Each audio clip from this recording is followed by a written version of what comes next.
Let's go to that breaking news. A suspect is in custody after shots were fired in the vicinity of former President Donald Trump. The FBI is calling it an attempted assassination on the Republican presidential candidate. The incident took place at Mr. Trump's Florida golf course and his team says he's safe. Let's bring in North America Bureau Chief Jade McMillan in Washington. Jade, tell us what we know.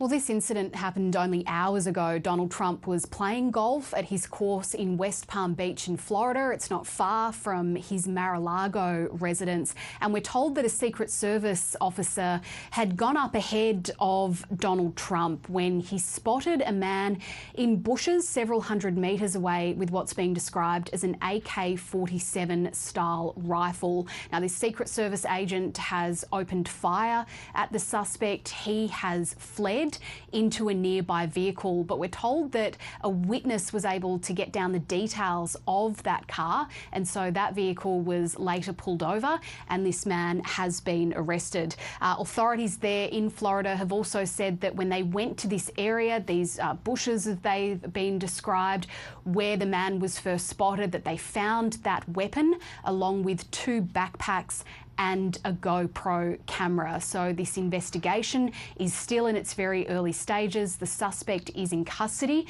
but the FBI has said that it is investigating what appears to be an attempted assassination, a second attempted assassination of Donald Trump. Here's some of what the local sheriff in Palm Beach had to say about the situation. The Secret Service agent that was on the course did a fantastic job. What they do is they have an agent that jumps one hole ahead of time to where the president was at. And he was able to spot this rifle barrel sticking out of the fence and immediately engage that individual, at which time the individual took off. So that's what we know about the investigation. So, Jade, clearly the Secret Service moved very quickly here in this incident just a few hours ago, but it comes 2 months after that first attempt on Donald Trump's life, where there were questions around the security protocols in place at that event. Yeah, that's right. That was such a shocking and horrifying moment as Donald Trump was delivering a speech at a campaign rally in Pennsylvania only a couple of months ago. A gunman who had set up on the outskirts of that event opened fire.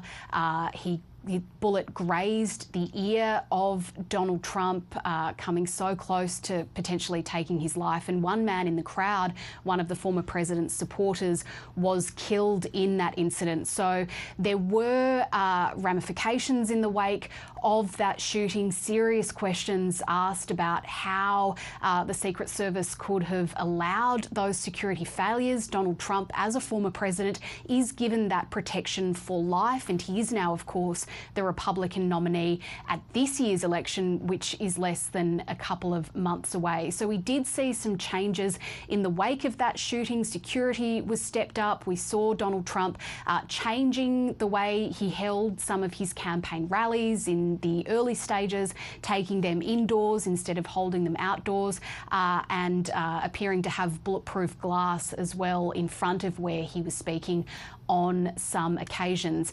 It doesn't appear as though what the former president was doing today was any kind of campaign event. It sounds as though he was playing golf at this course near his home, that he had that Secret Service protection, though, as he does when he travels anywhere, and that this officer was able to spot this person and fire at them before anything else could happen. And any reaction so far?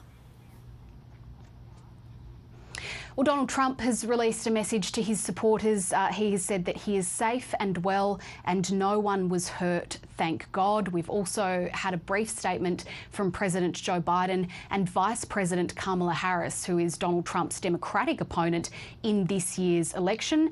They say that they have been briefed about the incident, that they are relieved to know that Donald Trump is safe and that they will be kept regularly updated by their team. So waiting for further news from either the White House or Donald Trump's campaign, his team, as to how he is doing and any further response from the President and the Vice President as well. Jade McMillan, thank you. Back home, nearly 14,000 social and affordable homes have been greenlit in the first round of grants from the federal government's Housing Australia Future Fund. It comes as the government prepares for a fight with the Greens this week over another housing policy in the Senate. Our political reporter Tom Lowry joins us from Parliament House. Tom, good morning. So this fund is working quicker than expected.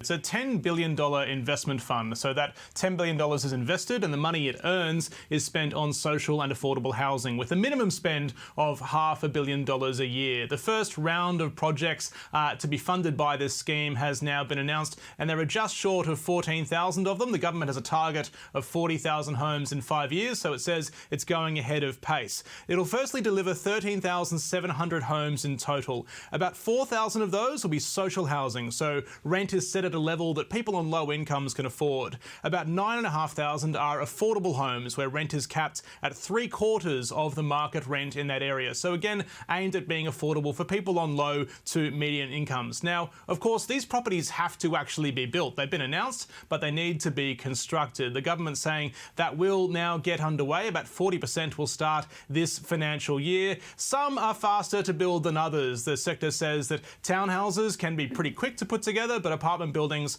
will take a bit more time. But the wheels are turning on this policy that was the centre of a fair bit of political heat about 12 months ago here in Parliament House. So, Tom, talk us through this dispute over the Help to Buy scheme that will flare up again in the Senate this week. Yeah, the government's pointing to this as kind of the next step on its housing agenda, but it's a bit friendless at a political level at present. This is the government's shared equity scheme. It's similar to schemes already in place in other states and territories, where the government essentially buys a slice of your home alongside you, up to 40% for a new home or 30% for an existing property. The aim is to reduce your deposit and reduce your mortgage repayments as well, reduce the size of your mortgage overall. Now, the coalition is opposed to this idea. It says the government shouldn't be buying homes alongside people. The government shouldn't be in that kind of business. The Greens say this is only going to add to demand for housing as well, which is not what they say needs to be done in the housing sector, saying that's simply not the answer. They are willing to negotiate, however, saying if the government were to tinker with ideas like negative gearing, capital gains tax or rent caps, they would be willing to back this policy. But the government so far is saying it's not willing to negotiate, that this policy is good and should stand on its own merits. Here's the Housing Minister, Clare O'Neil, speaking on this earlier. The Greens have talked a lot about housing over the last 2 years. If they really believe what they say, they will come into the Parliament and help us make this happen. We've got to get more Australians into home ownership, and really there's no reasonable objection to this. It's an inherently really good thing, and I want the Greens to come in and support it. So despite this bill seemingly having pretty few prospects in the Senate this week, the government looks set to introduce it, willing to, I suppose, tempt the Greens to vote against it and see how it plays out. They want to be talking about housing this week, so we'll see how it plays. OK, Tom, thank you so much. Queensland's Truth-Telling and Healing inquiry is about to begin, looking at the effects of colonisation on Aboriginal and Torres Strait Islander people. It's designed to increase awareness of historic laws that continue to impact First Nations communities. The inquiry is set to run for 3 years.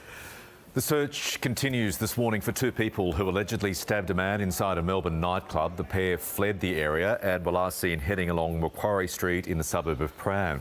A 31-year-old man was rushed to hospital in a critical but stable condition.